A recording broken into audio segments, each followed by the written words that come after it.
Quem tem razão? Doutora Alessandra Bastos, ex-diretora da Anvisa, está conosco. Eu começo com a senhora, por gentileza. Sejam todos bem-vindos, mas eu começo já com a senhora. Qual a sua opinião, doutora, este uso medicinal do canabidiol, ou seja, esse princípio ativo da maconha? Bom, boa tarde a todos. Eu agradeço a oportunidade de estar aqui conversando com todos vocês. Acho que já estive com Carlos-Dinho, a situação não me é estranha, pois não. Eu sou a favor, sou farmacêutica, né, e estive à frente da diretoria de medicamentos quando a gente discutiu esse tema dentro da Anvisa. Foi um tema muito sensível, que nos demandou muito trabalho, muita pesquisa, muito estudo para entender do que nós estávamos falando, né? Dr. Carlini, que foi o primeiro brasileiro que trouxe, né, esse tema aos laboratórios, às pesquisas todas que ele fez, e de lá para cá tanta coisa aconteceu, então estávamos diante dessa discussão, porque no mundo inteiro, né, utiliza-se a cannabis sativa como medicamento, como produto para tratamento de algumas patologias. Sim, sou a favor da cannabis medicinal, vou ser bem honesta, eu não gosto nem de usar o termo maconha, porque isso confunde um pouco, né? Sim. E é preciso reforçar que nós estamos falando de uma planta, de um fitoterápico, da qual, sob processos muito rigorosos, se extraem os canabinoides, o THC, então hoje a gente tem o CBD, hoje a gente tem, que é o CBD, e temos também o THC e temos o canabigerol, enfim, são várias drogas que hoje, né, a gente traz como oportunidade de tratamento não só dessa questão do autismo, mas como outras patologias também que a psiquiatria acolhe e trata. Então, hoje a gente vê quem? A reumatologia utilizando, a medicina do esporte, a própria psiquiatria, não só em crianças, como também outros quadros adultos, né, que trata adulto, trata idoso, enfim. Então, sim, estou a favor do uso do tetrahidrocannabinoide, sou a favor do uso do CBD associado, a gente chama isso de full spectrum, enfim, sou a favor da utilização, sim, porém, baseado no quê? Critério. Nós não estamos falando aqui de preparados, né? Nós não estamos falando aqui de uso recreativo ou uso adulto, como gostam de colocar. Sim. Né?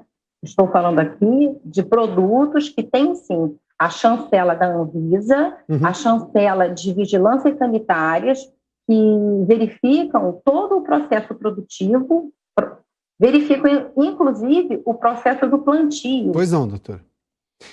Dessas plantas que são utilizadas para esses produtos serem utilizados, sim, como uma alternativa terapêutica para algumas patologias. Lembrando, não se trata de uma panaceia, não é para tudo, certo? Mas para algumas coisas, sim.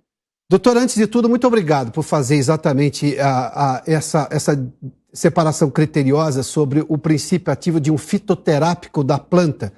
Só coloca de novo a nossa enquete aí, porque a gente vai deixar... Nós usamos a expressão maconha porque por uma questão de acesso, mas a doutora está deixando claro, e nós deixamos claro quando a gente fala em tratamento médico, quando você ler ali, você concorda com o uso da maconha, nós estamos falando destes princípios ativos estudados, separados e usados sob a ciência da lógica médica para uso em tratamentos. Então, não é a maconha do ponto de vista de uma droga ilegal, de uma série de problemas que causa na sociedade, como o tráfico. Nós estamos falando disso, nós estamos falando de se isolar o princípio ativo que, do ponto de vista médico, tem sim benefícios, segundo esses médicos, é isso que a doutora está dizendo, e obviamente com autorização da Anvisa.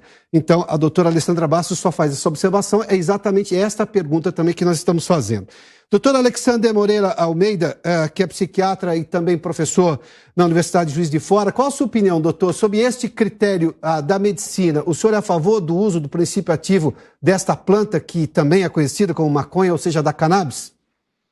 Primeiramente, boa tarde a todos os que estão participando aqui comigo desse debate, a todos que estão nos assistindo. Eu acho que o primeiro ponto fundamental nessa discussão, como já foi colocado, usar o termo maconha medicinal ou cannabis medicinal é muito problemático. que o que se está falando, de um modo geral, é sobre o uso de alguma substância derivada da maconha. A maconha tem mais de 200 substâncias. Do mesmo modo que eu posso usar do veneno da jararaca, uma substância real, para tratar hipertensão. Ninguém fala que o veneno da jararaca é bom para tratar hipertensão. Então, eu tenho que separar primeiro essa questão. O segundo ponto diz respeito, não é se era a favor ou contra o uso do tratamento. A questão é, do ponto de vista médico, existem evidências reais e robustas a este respeito? É esta que é a grande preocupação. Inclusive, a Associação Brasileira de Psiquiatria acabou de publicar um posicionamento este mês, reafirmando o que tem sido publicado nas melhores revistas científicas médicas do mundo, de que não há evidências consistentes, robustas, para a indicação da cannabis ou de derivados da cannabis em nenhum transtorno mental, depressão, ansiedade, autismo, seja qual for, transtorno mental nenhum. Só para dar um exemplo, a Lancet Psychiatry, que é a segunda mais importante revista científica de psiquiatria do mundo, publicou há 2 ou 3 anos atrás uma revisão sistemática, unindo todas as pesquisas que existem com alguma qualidade sobre o tema, e a conclusão foi exatamente esta: não há nenhuma evidência robusta de ensaios clínicos controlados a esse respeito. E acabou de ser publicado este ano, um grupo de Harvard publicou numa outra revista psiquiátrica bastante importante, Psychiatry Research, com a mesma conclusão. Então, na realidade, só para deixar claro, não há nenhuma associação psiquiátrica séria no mundo que recomende o uso da cannabis ou de derivados da cannabis para transtornos mentais. Então, a dúvida básica é essa, ou seja, não há evidências ainda, há necessidade de mais estudos, estão em andamento mais estudos de melhor qualidade. A pergunta é, por que essa pressa de buscar fazer a promoção dessas substâncias, se não há claramente evidências robustas do ponto de vista científico, como temos que usar para qualquer outro problema. Claro. Por exemplo, o uso da cloroquina para a Covid. Não basta relato de um ou de outro de que funciona. É preciso estudos sérios sobre o assunto. Quando se fez estudos sérios, não se encontrou efeito. E, portanto, não se usa, nenhuma associação médica recomendou. A mesma coisa diz respeito a cannabis ou a derivados canabinoides. Doutor, muito obrigado pela sua posição e trazendo esses outros detalhes também, detalhes extremamente importantes, detalhes porque são várias as informações sobre esse tema. A gente convidou também aqui para ouvir o ponto de vista de um paciente, e claro, é uma criança e é o pai dele quem está conosco, o Diego Peloso Lima, que é radialista. Diego, seja bem-vindo, boa tarde. Você é pai do Jimmy, né? De 5 anos de idade, é isso? É isso. Boa tarde, é um prazer estar com vocês aqui, trocando essa ideia que é muito importante em termos atuais. Sim, sou pai, né, não sou médico, diferente dos dois convidados, e eu vim falar aqui da minha experiência como pai. E a minha experiência como pai é o seguinte: eu tenho um filho autista, que foi diagnosticado desde 1 ano e 7 meses, e a nossa história com a cannabis começa um pouquinho antes dos 3 anos de idade com o Jimmy. O Jimmy foi diagnosticado como autista não verbal, ele se comunicava somente através de gestos, e alguns sons que não eram possíveis de fazer identificação, enfim, como se fossem ruídos, né? E muita gente adivinhava as coisas que ele queria através dos gestos. E aí eu já conheço um pouco da história da maconha, que eu morei na Califórnia, e eu fui estudar a questão da cannabis, né? Eu prefiro falar maconha porque quando a gente fala só de cannabis parece que a gente está elitizando e tudo vem da planta da maconha. Então eu acho que é uma parte também legal da gente quebrar um pouco desse preconceito quando se fala da maconha. Então, vou usar esse termo maconha, tá?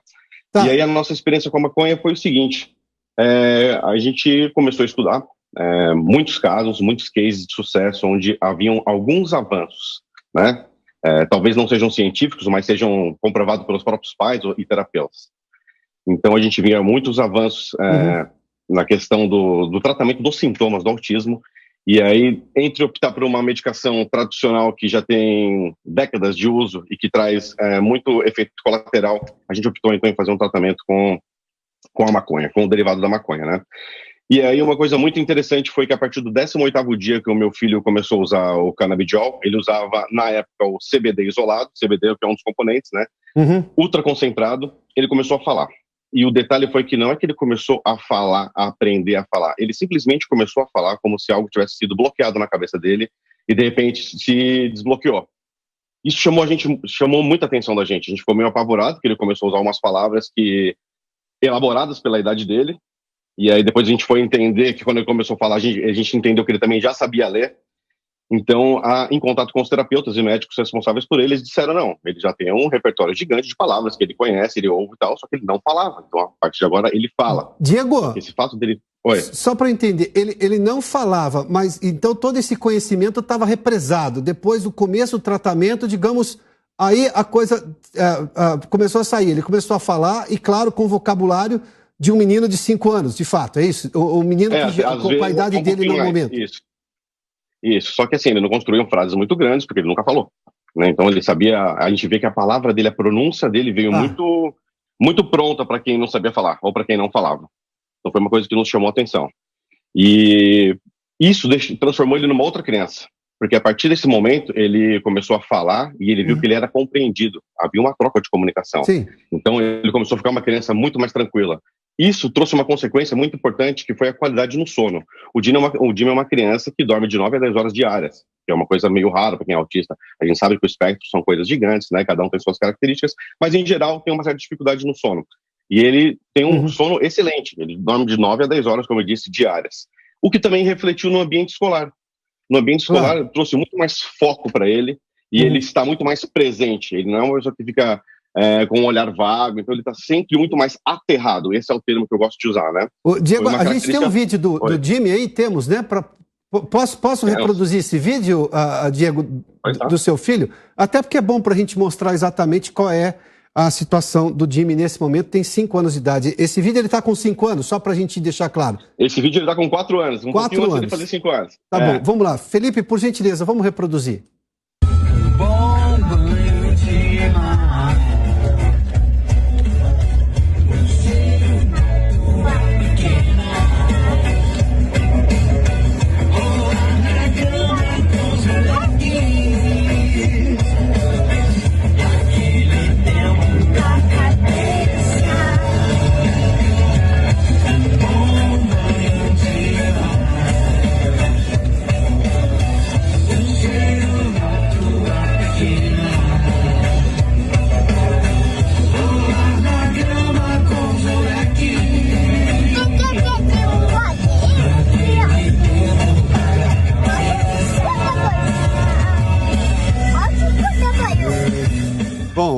Diego, antes de tudo, muitíssimo obrigado por poder compartilhar conosco aí a imagem de uma criança. Obviamente que há uma série de recomendações no jornalismo que nos proíbe de usar, mas com o consentimento do pai. Muito obrigado pela gentileza, porque isso, obviamente, ilustra todo o nosso debate. Diego, já volto a você. Eu só queria...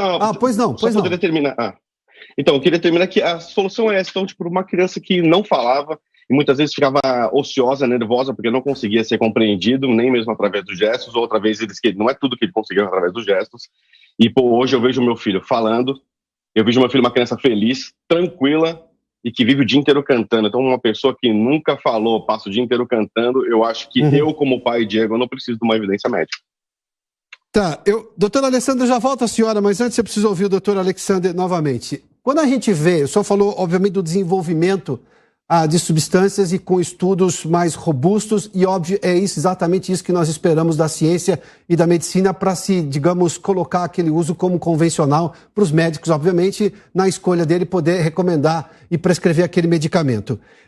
Mas o processo pode ter experiências positivas como essa. Qual é a sua posição, doutor, quando você vê este caso especificamente do Jimmy? O que isso pode ajudar no desenvolvimento dessas pesquisas e propriamente numa futura recomendação, prescrição desses medicamentos? Então, é claro que a gente fica sensibilizado, né, vendo a melhora de uma criança como o Jimmy que nós estamos vendo. O problema é que, do ponto de vista científico, uma experiência de um caso pode ter múltiplas explicações para essa melhora dele. Por isso que a ciência avançou para não se basear nenhum tratamento médico em relatos isolados. Do ponto de vista científico, esse é o pior nível de evidência possível e existente. Para se ter uma ideia, vou pegar um outro exemplo inverso. Houve pessoas que tomaram a vacina do Covid e morreram logo depois. E muitos sensacionalistas disseram que foi isso que causou. A pessoa estava bem, tomou a vacina e morreu.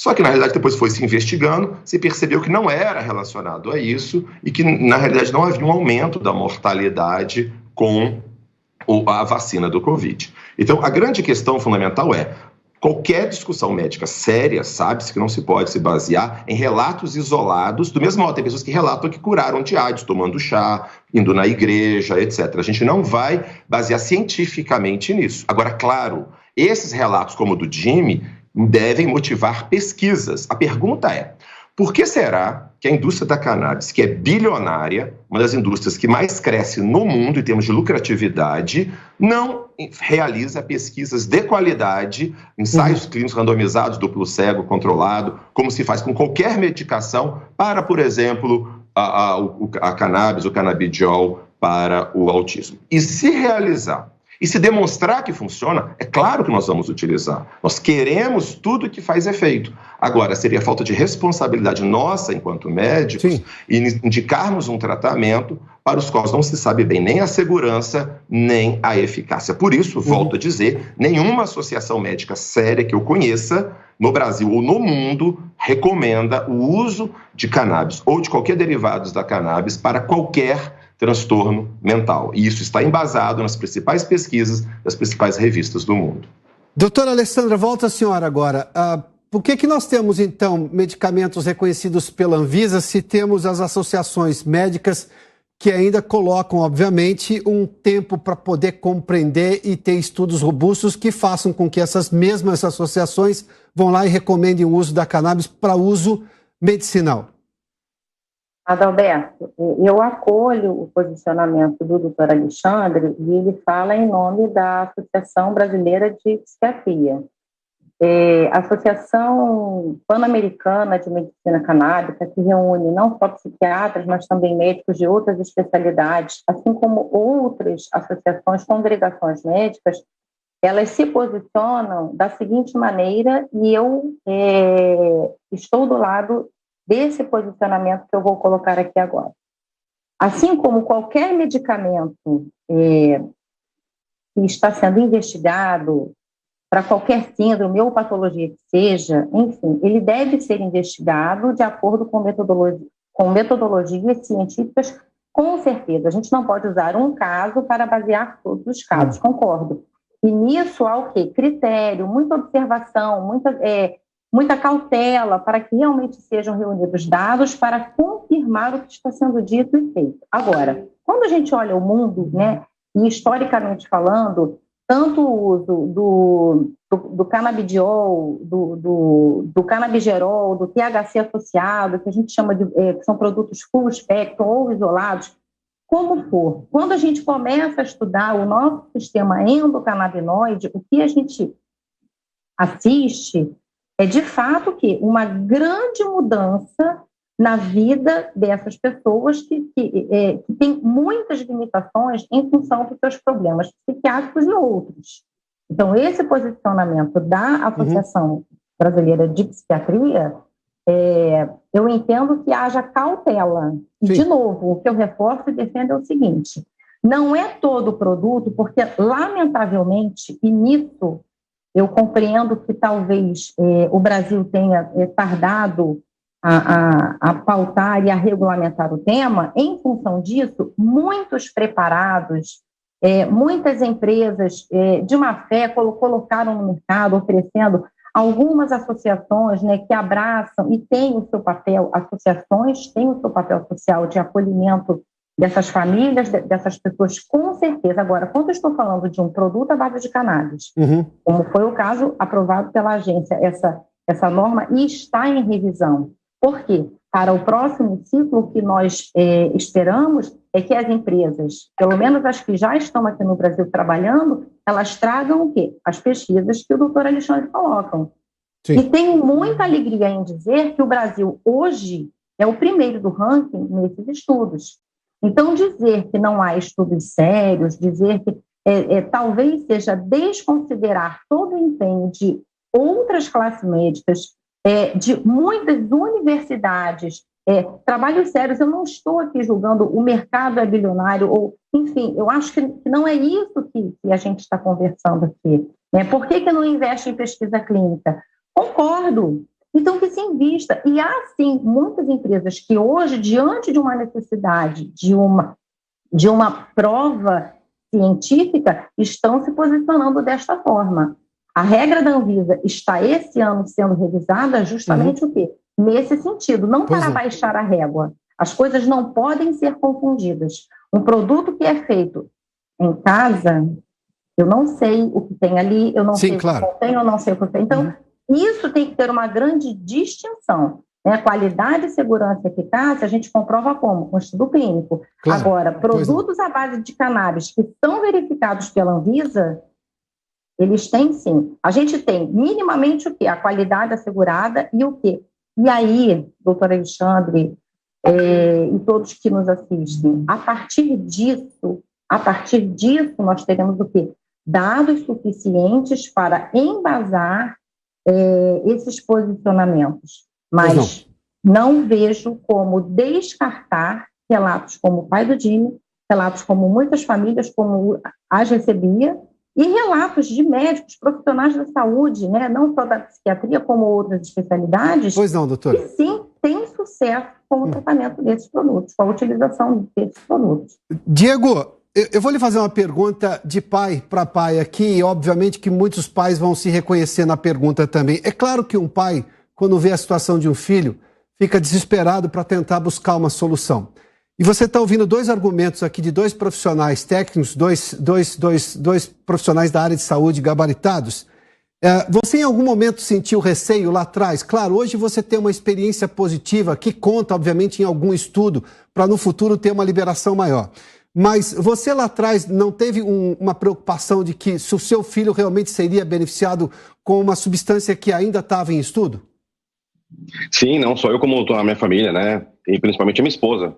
Eu sempre tive uma relação próxima devido ao lugar que eu morava, devido aos estudos que eu fazia em relação a cannabis desde 2010, 2012, na época que eu fui morar na Califórnia. Quando eu fui propor isso para minha esposa, a cara dela foi tipo assim, pô, você vai oferecer droga para o meu filho? Então, existe todo um embasamento, eu vou conversar com profissionais que já ministravam isso, que no Brasil não eram poucos, e os poucos que ministravam, poucos tinham domínio total naquela época, né? Então, agora em 2018, quando a gente começou, 2019, a gente conversou com vários profissionais sérios. Assim, a única coisa que eles nos alertam, né? A gente não tem um estudo de muito tempo, daqui 20 anos, a gente não sabe como isso vai reagir. Então, foi uma escolha minha, usar drogas tradicionais, que na minha visão são ultrapassadas, que têm altíssimos efeitos colaterais. Porque essas drogas também, como o doutor disse, porque essas drogas não são revistas e, quem sabe, melhoradas, elas continuam as mesmas, né, de 20, 30 anos atrás, continuam com efeitos colaterais imensos. Então, eu tive que pesar. Na minha visão, qual foi a decisão junto com a minha esposa? Bom, a gente precisa, de acordo com esses cases de sucesso, ver se isso vai trazer benefícios para o Jimmy. Trazendo benefícios para o Jimmy eram importantes, porque a gente sabe que no caso específico do autismo, você tem que agir rápido, fazer uma estimulação precoce para que ele não perca algumas fases de desenvolvimento, né? Que eles chamam de... são algumas... qual é o termo que a gente usa? Alguns cortes de desenvolvimento. Sim. Então, o que foi a prioridade para mim? Bom, a gente começou a fazer o tratamento, a gente viu que estava trazendo a questão da comunicação, e a comunicação transformou ele numa outra pessoa. Então, agora, nessa fase dele, que ele precisa se centrar, se saber se autorregular para viver a vida dele normal e com qualidade de vida, era importante. Então, eu preferi, agora, no momento, optar por isso. Pois não. Só que essa pergunta continua sempre comigo, né? Tá, como é que vai ser daqui 20 anos? Como é que o organismo dele vai reagir? Eu acredito que os benefícios de hoje são mais importantes que talvez algum efeito colateral posterior. Era importante entender mas é uma decisão difícil. Foi difícil balizar, assim, sabe? Claro.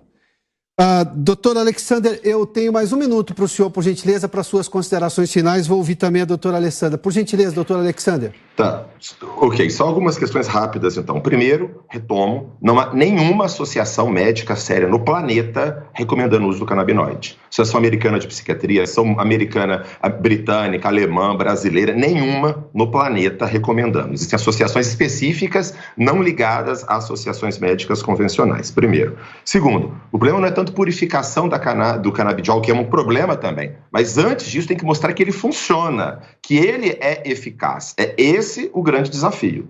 Eu não disse que não tem grupos sérios pesquisando, nós temos um grupo sério pesquisando. Não há evidências já publicadas desses resultados de modo consistente. E por último, a pergunta é: por que não se usa com a cannabis o mesmo critério de rigor para a liberação de medicação que a doutora Alessandra conhece para qualquer outra medicação? Eu garanto que a senhora não libera na Anvisa nenhuma medicação só porque algum paciente disse ou porque algum médico falou. Certamente a Anvisa, como o FDA, como todos os lugares sérios do planeta, exigem ensaios clínicos controlados duplo cego mostrando. E sobre isso não há demonstração. Simples assim. O doutor fez Bom, deixa eu fazer uma pergunta, Alberto. Rapidamente, porque a gente está com um tempo curto, mas pois não, Diego.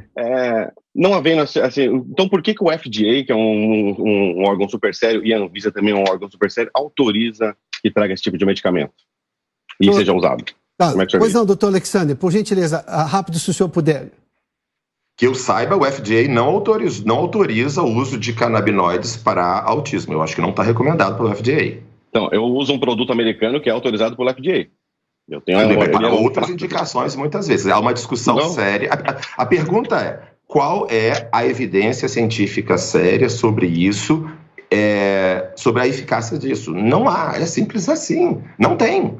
Eu citei as duas principais revisões do mundo publicadas nos últimos anos. As posições de todas as associações internacionais. É claro que todos nós queremos medicação que faça efeito nas pessoas e nos pacientes. É uma coisa óbvia, né? A questão toda é que, infelizmente, não há evidência. E a pergunta é: por que será que só em relação à cannabis há toda essa discussão? E se baixar totalmente o limiar de critério de seriedade para aprovar e não para as milhares de outras substâncias que estão sendo investigadas? Doutor Alexander, está claro o seu ponto de vista, porque nós passamos por uma questão das vacinas de Covid e a discussão ficou extremamente ampla sobre rigor científico para a liberação de medicamentos ou de vacina. É perfeitamente claro o seu ponto de vista e dá para entender também o ponto de vista do Diego. Doutor Alessandro, eu tenho rapidamente 1 minuto, por gentileza, para suas considerações finais. Eu quero, assim, é bom esse debate, né? Na verdade, se colocou aqui no início do debate 18 produtos, hoje já temos 20 aprovados pela agência, produtos à base de cannabis. Como medicamento existe o Mevatil, que tem sim aprovação pelo FDA, pela Anvisa e outros, lá fora tem outro nome, que é o Sativex. Enfim, eu concordo que existam evidências a serem verificadas, mas eu não posso descartar todas as evidências que já existem para a utilização desses produtos que têm sim a qualidade assegurada pela chancela da agência e o monitoramento desses pacientes pelos médicos psiquiatras e outras especialidades que já vêm utilizando a cannabis e têm tido, sim, isso é inegável. De novo, monitoramento desses pacientes, isso não pode ser descartado. Então, existem estudos sérios sendo realizados, a gente aguarda esses estudos, a norma esse ano vai exigir, e a gente fala de medicamento que tem que ter o estudo clínico. O produto à base de cannabis no Brasil é um produto que tem efeitos de qualidade, que a gente consegue assegurar. É uma grande discussão, o tempo é curto, mas eu continuo defendendo que sim. Esses pais e essas mães vendo a vida do filho com mais dignidade, né?